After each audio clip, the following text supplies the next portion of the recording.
মায়েরা, কৃষ্ণ সুদামার বন্ধু কেমন কিছু মনে করবেন না। রাজনীতি করতে গিয়ে কেউ যেন বন্ধুত্ব নষ্ট করবেন না। রাজনীতি থাকবে ব্যালট বক্সে, বন্ধুত্ব থাকবে হৃদয়ে। কেন? আপনি নিজের নিজের ইচ্ছা অনুযায়ী করতে পারেন, যে যাকে ভালোবাসবেন দেবেন, কিন্তু বন্ধুত্ব যেন আপনাদের নষ্ট না হয়, পাড়ায় পাড়ায় সম্পর্ক যেন নষ্ট না হয়, গ্রামে গ্রামে সম্পর্ক যেন নষ্ট না হয়। রাত্রিবেলায় বিপদে পড়লে কেউ আসবে না, পাড়ার বন্ধুটাই কিন্তু আপনাকে বাঁচাবে। তাই যেন বন্ধুত্ব আপনাদের নষ্ট না হয়। কৃষ্ণ সুদামার বন্ধুত্ব শুনবেন। আচ্ছা মায়েরা, এই যে সুদামার কথা বলছি, এই সুদামার জন্ম কোথায় আমি আপনাদের বলতে চাই। জন্ম হোক যথাতথা, কর্ম যেন ভালো হয়। আজকে চণ্ডীগড়ে দুটো বাচ্চার জন্ম হয়েছে, আমি খবর পেলাম। এই পাড়াতে একটা, ওই পাড়াতে একটা। ওই পাড়ার ছেলেটা সোনার চামচ মুখে নিয়ে বড় লোকের বাড়িতে জন্ম নিল, আর এই পাড়ার ছেলেটা এমন গরিব ঘরে জন্ম নিল, মায়ের বুকের দুধ ভালো করে পেল না। তাহলে বলুন তো, যে ছেলেটা সোনার চামচ নিয়ে বড় লোকের বাড়িতে জন্মগ্রহণ করলো, ওর পূর্বজন্মে কর্ম ভালো ছিল।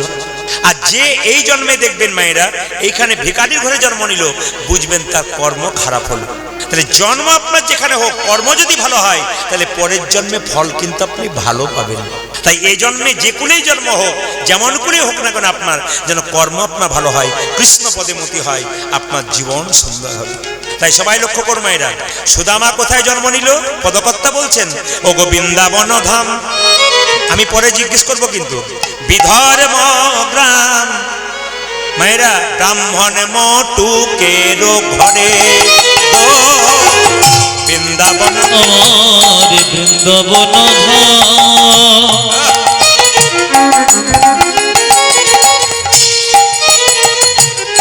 বিধর্ম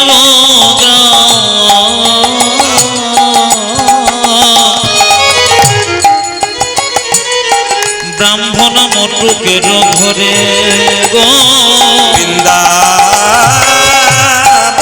ধাম।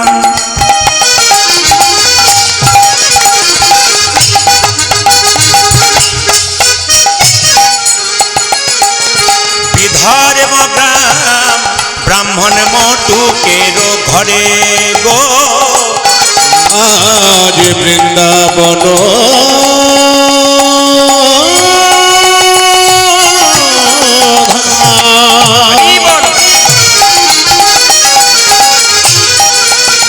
আজ বিধর্ম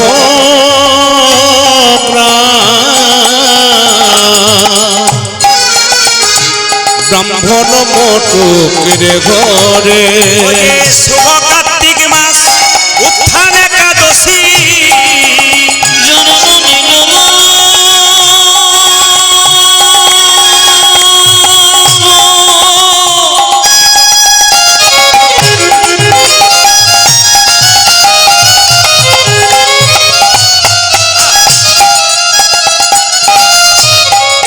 সুদাময়সী জন্ম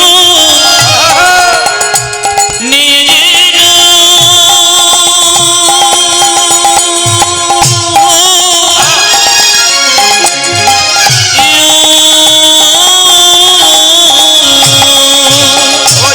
শুভ কার্তিক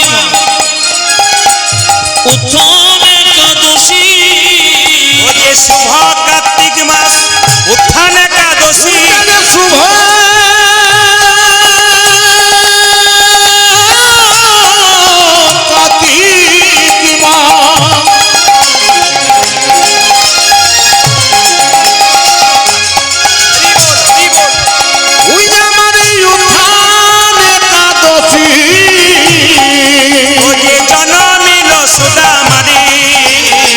জন্মিল সুদামারে। আমার শুভ কার্তিক মাসে উত্থান একাদশী, জন্মিল সুদামারে, জন্মিল সুদামারে। ও যে সুদামায়াসী জনমনি, সুদামায়াসী জন্ম নিল, সুদামায়াসী জনমনি, সুদামায়াতি জন্ম নিল।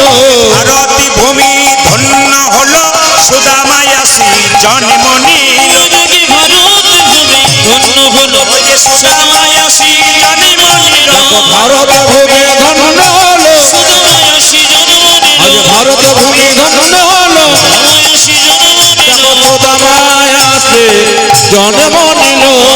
শুভ কার্তিক মাসে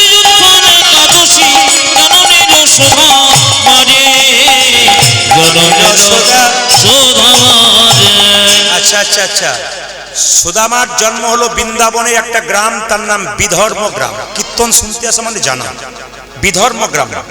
আচ্ছা মায়েরা, জাতিতে কিন্তু ব্রাহ্মণের বাড়িতে জন্মগ্রহণ করলো। বাবার নাম কি? মটুক ব্রাহ্মণ। আর মায়ের নাম কি? রচনা দেবী। এই সিনেমার রচনা নয় কিন্তু, এই যে সিনেমার রচনা নয়, রচনা দেবী, মাথায় রাখবেন। বাবার নাম, আমি কিন্তু মাঝখানে জিজ্ঞেস করবো আপনাদের কেমন কীর্তন শুনছেন। আর যদি হাতে জুতো গুটো করেন তাহলে আপনারা হবে না নিতাই গৌর হরি বল। কেন? অনেকে হাতের জুতো গোটাচ্ছে, তাকাচ্ছে আমার দিকে যে জুতোটা হাতে তুলবো না কি করবো না। আরে এই দেখান, চোখ আমার খুব খারাপ, কারণ আমার তো শিক্ষা দেওয়া অভ্যাস হাজার হাজার মানুষকে। এইদিকে দেখাবেন, এইদিকে কি বললাম মায়েরা? উত্থান একাদশীর দিনে জন্ম নিল। আর মাসটা কি ছিল? কার্তিক মাস। আচ্ছা, 12 মাসের মধ্যে 3টে মাস দেখবেন খুব দামি। বলতে পারবেন কোন কোন মাস? একটি বৈশাখ মাস, একটি মাঘ মাস, আর একটা কার্তিক মাস। শুনবেন, বৈশাখ মাসটা দামি কেন মা? বৈশাখ মাসটা জল দানের জন্য মাস। দেখবেন যেখানে মারোয়ারি জাতি আছে, বড় বড় ব্যবসা করে, ওরা দেখবেন সারা বছর ব্যবসা করে, কিন্তু বৈশাখ মাসে দেখবেন ওরা জল শরবত নিয়ে দরজায় দাঁড়িয়ে থাকে পথিককে দেবার জন্য। এই বৈশাখটা জল শরবতের সময়। বৈশাখ মাসে আপনার বাড়িতে যদি কেউ আসে, অন্য মাসে দিতে পারেন না পারেন, বৈশাখ মাসে কাউকে জল না পান করে ছাড়বেন না। একটু জল খান, একটু শরবত পান, আপনার কৃপা হবে, কিন্তু লাভ আছে। আর মায়েরা, মাঘ মাসটা স্নানের জন্য, আর কার্তিক মাসটা কি? দামোদর মাস। এই মাসটা সবচাইতে দামি মাস। আর সেই দামি মাসে, কার্তিক মাসে জন্মগ্রহণ করলো কে? সুদামা। আবার দেখুন, আপনি জন্মাষ্টমী করুন, রাধাষ্টমী করুন, দুর্গাষ্টমী করুন, এগুলো না করতে পারেন, কিন্তু একটা করতে হবে। সেটা কি বলুন তো? যদি একাদশী করতে পারেন। শাস্ত্র বলছে যদি একাদশী কেউ করতে পারে, তাকে জন্মাষ্টমী রাধাষ্টমী যদি সেও করতেও না পারে, কোনো ক্ষতি নেই, করলে ভালো, কিন্তু করতে যদি না পারেন আপনার কোনো ক্ষতি নেই। জন্ম নিল কোন দিন? উত্থান একাদশীর দিনে। 12 মাসে 24টা একাদশী, যদি 24টা একাদশী কেউ না করতে পারেন তাহলে 4টে করতে পারেন। কি কি? শয়ন একাদশী, উত্থান একাদশী, পার্শ্ব একাদশী, ভৈম একাদশী। যদি 12 মাসে 24টা কেউ না করতে পারেন তাহলে 4টে। মুসলিম সমাজে দেখবেন 30 দিন রোজা রাখা হয়। ও মায়েরা, 30 দিন রোজা রাখা হয়। ভোর 4টে থেকে সন্ধ্যে 6টা পর্যন্ত জল খাওয়া তো দূরের কথা, থুতু পর্যন্ত গেলে না। আর আমাদের সবচেয়ে লজ্জার ব্যাপার, সকাল থেকে সন্ধ্যে পর্যন্ত খেতে পাবো, তবু আমরা একাদশী করবো না। আমি অ্যাপেলো চেন্নাই গিয়েছিলাম, একজন মুসলিম ডাক্তারকে দেখাচ্ছিলাম। উনি আমাকে বললেন, এখন তো আমাদের রোজা চলছে, ইংল্যান্ড আমেরিকা ফেরত ডাক্তারটা রোজা রেখেছে। আর সবচাইতে লজ্জার ব্যাপার, আমাদের ছেলে মেয়েরা স্কুলে যায়, যদি জিজ্ঞেস করা হয় তোর মা একাদশী করেছে তুই করিসনি, ওগুলো কেউ করে নাকি? ওগুলো তো মা কাকিমারা করে। কেন বলুন তো? আমরা ছেলেদেরকে শেখাইনি যে একাদশী করতে হয়, একাদশী করলে শুদ্ধ হওয়া যায়, গুরুমন্ত্র নেওয়া যায়, এগুলো শেখাইনি। আমরা শুধু এইটা ভেবে বসে আছি, তুই যখন বুড়ো হবি, তুই যখন বয়স হবে, তুই তখন করবি। বাচ্চা মনে ঢুকে আছে আমি বুড়ো হব তখন করব। এটা কিন্তু সবচেয়ে ভুল ধারণা। প্রতিটি ধর্মের মানুষের কাছে নিয়ম হচ্ছে বাচ্চা থেকে বাচ্চাদের কৃষ্ণ ভক্ত করা দরকার। কারণ বাচ্চার মন হচ্ছে কচি বাঁশের মতো, যেদিকে বাঁকাবে সেদিকে বাঁকবে, বাঁশ মোটা হলে বাঁকবে না। আবার চাণক্যদেব বলেছেন বাচ্চার 5 বছর পর্যন্ত কোনো দোষ ধরবে না, ও খেলবে, পড়বে, ভাঙবে, কিচ্ছু বলবে না। কিন্তু 5 থেকে 15 পর্যন্ত বাচ্চাকে শাসনের চোখে রাখবেন, নইলে ছেলে মেয়ে কিন্তু বিগড়ে যাবে। খুব মাথায় রাখবেন, বাচ্চাকে শাসনের চোখে রাখবেন কতদিন? একবার 5 থেকে 15 পর্যন্ত। ওই সময় লাল চোখ না দেখালে বিগড়ে যাবে। আর পুত্রমিত্র বদাচরে, তার মানে কি? 16 বছর যখন পেরিয়ে যাবে তখন ছেলে মেয়ের সঙ্গে বাবা মায়ের সম্পর্ক হবে বন্ধুর মতো, নইলে কিন্তু বাচ্চা একবারে নষ্ট হয়ে যাবে। তাই এই যে মায়েরা, সুদামা জন্ম নিল কোন মাসে? জোরে বলুন, আশ্বিন মাসে না অঘ্রাণ মাসে? জোরে বলুন। যাক, সবাই কার্তিক বলছেন, 2-4 জন তাকাচ্ছে, কোন মাসে বলেছে বুঝতে পারছি। আচ্ছা বলুন তো, কোন একাদশীর দিনে জন্ম নিয়েছে? উত্থান একাদশী দিনে। যাক, মনে করতে পেরেছেন, এইটাই দাম। আচ্ছা, জাতিতে ব্রাহ্মণ ছিল না শূদ্র ছিল? জোরে বলুন। জাতিতে বাবার নামটা মনে আছে কারো? মটুক ব্রাহ্মণ। মায়ের নামটা সবার মনে থাকবে, কি নাম? রচনা নয়, রচনা দেবী। রচনা বললে সিনেমার হয়ে যাবে, কিন্তু রচনা ব্যানার্জি হয়ে যাবে। রচনা মায়েরা, রচনা দেবী। সবাই লক্ষ্য করুন, বলে সুদামায় আসি জনে মনিল, ওই দেখি শুভমোজসী জন্ম নিল। সুদামায় আসি জনে মনিল, দেখো সুদামায় আসে জন্ম নিল। ভারতে ভূমি ধন্য হলো, সুদামায় আসি জনে মনিল। ভারতে ভূমি ধন্য হলো, সুদামায় আসি জন্ম নিল। এবার জানতে হবে সুদামাটা পূর্বজন্মে কে?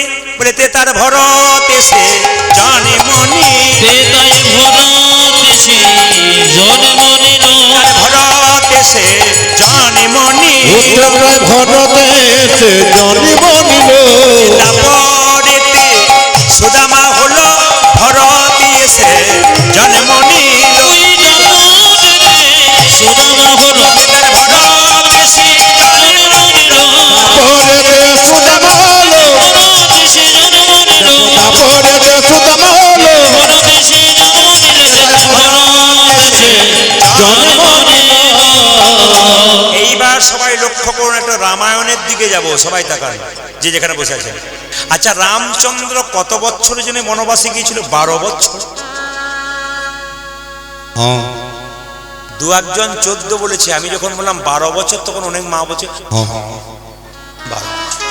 মানে আপনার টেস্ট করে করে দেখছি যে আপনারা ঠিক শুনছেন কিনা। আমি যখন বললাম রামচন্দ্র কত বছরের জন্য বনবাসে গেল, 2-4 জন বলছে 14, আর 2-4 জন 12। আর আচ্ছা মায়েরা কিছু মনে করবেন না।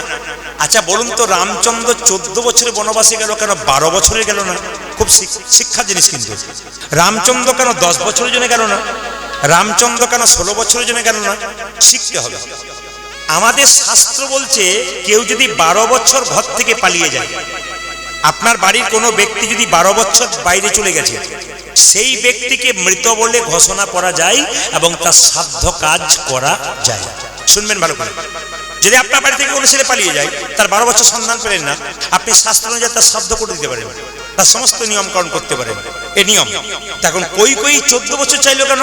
12 বছর মানে এক যুগ পেরিয়ে যাবে, তার চাইতে 2 বছর, তার মানে আর রামের কোনো সন্ধান পাওয়া যাবে না, আমার ছেলে ভরত রাজা হয়েই থাকবে। সবাই তাকান মায়েরা, রাম এইদিকে তাকাবেন। কিভাবে ঘটনাটা ঘটলো একটু বলি।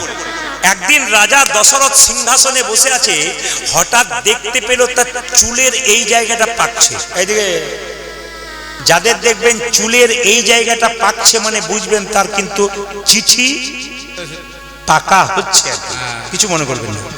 দেখবেন বয়সের লক্ষণ কোথায়? তাকাবেন তাকাবেন, চুলের এই জায়গাটা প্রথম পাকছে।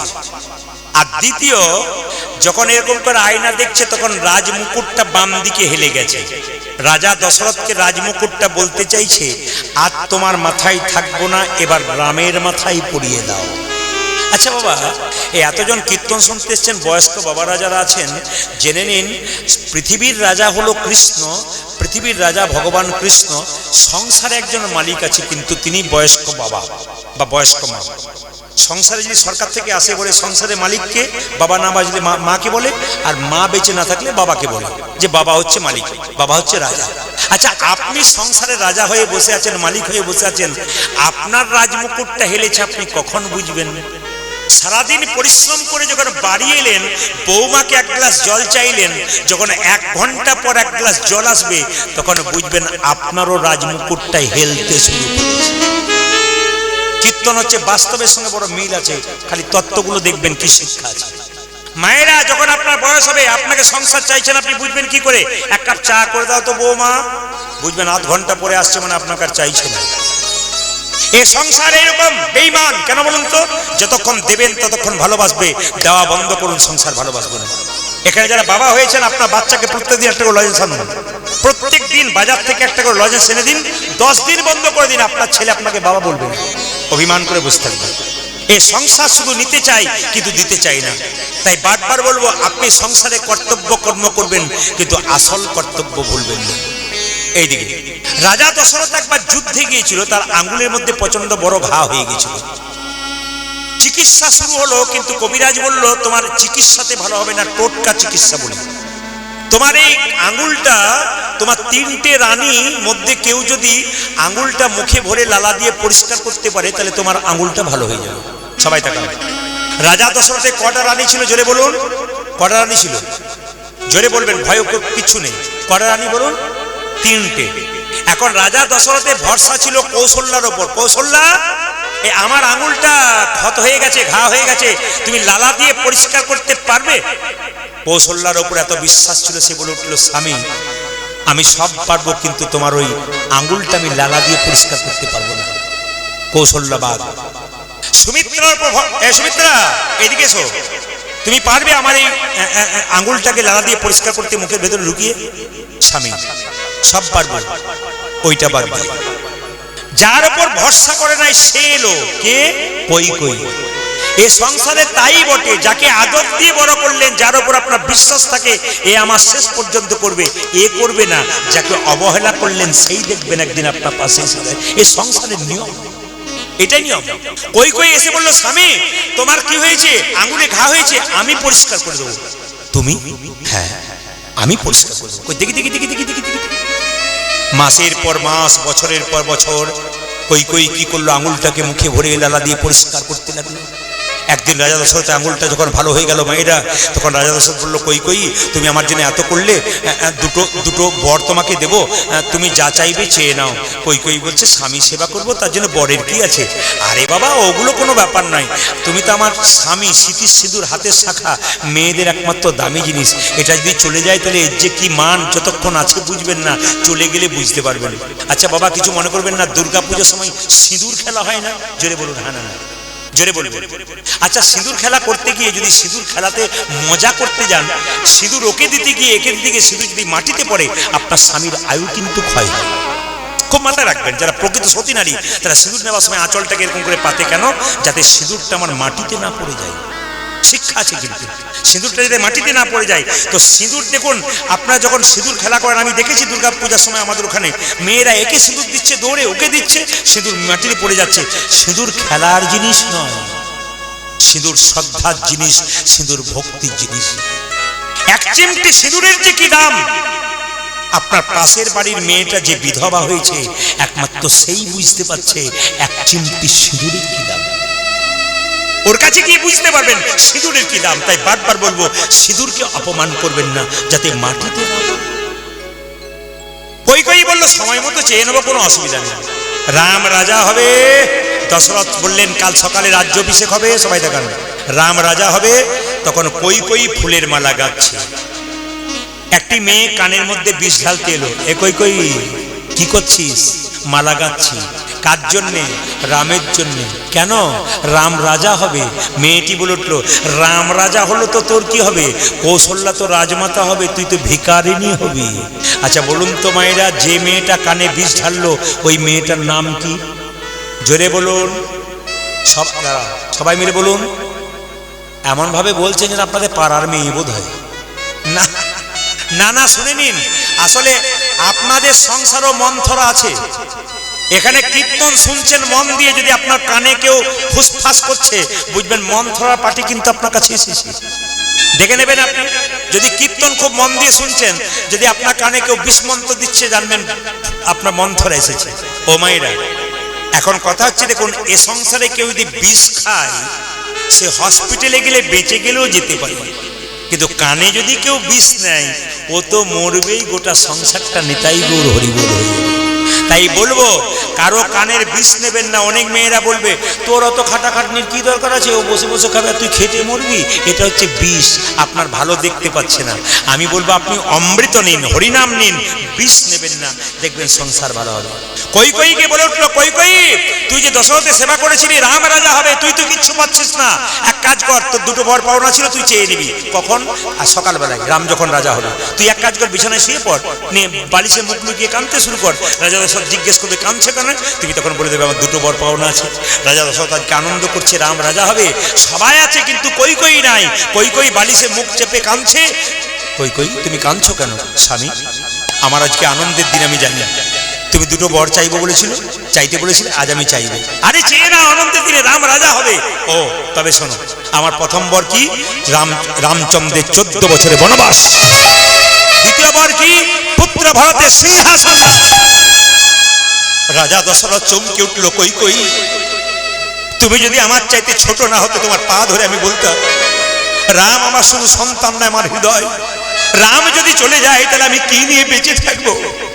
না না, তুমি আর যা চাইবে চাও, আমার রামকে তুমি বনবাসে পাঠিও না। মায়েরা, ইনার নাম রাম। কে 14 বছরের জন্য বনবাসে যাবে তাতেও দুঃখ নাই, আর রাজা হবে তাতেও আনন্দ নাই। রাধে রাধে। রামের কাছ থেকে শিক্ষা আছে, কিন্তু রাজা হবে এত লোকে আনন্দ করছে, রামের আনন্দ নেই। আবার সে যে চলে যাবে বনবাসে, সবার দুঃখ হচ্ছে, রামচন্দ্রের দুঃখ। ইনি রাম, রাম মর্যাদা পুরুষোত্তম, এনার কাছ থেকে বহু কিছু শিক্ষা আছে, সবাই লক্ষ্য করুন।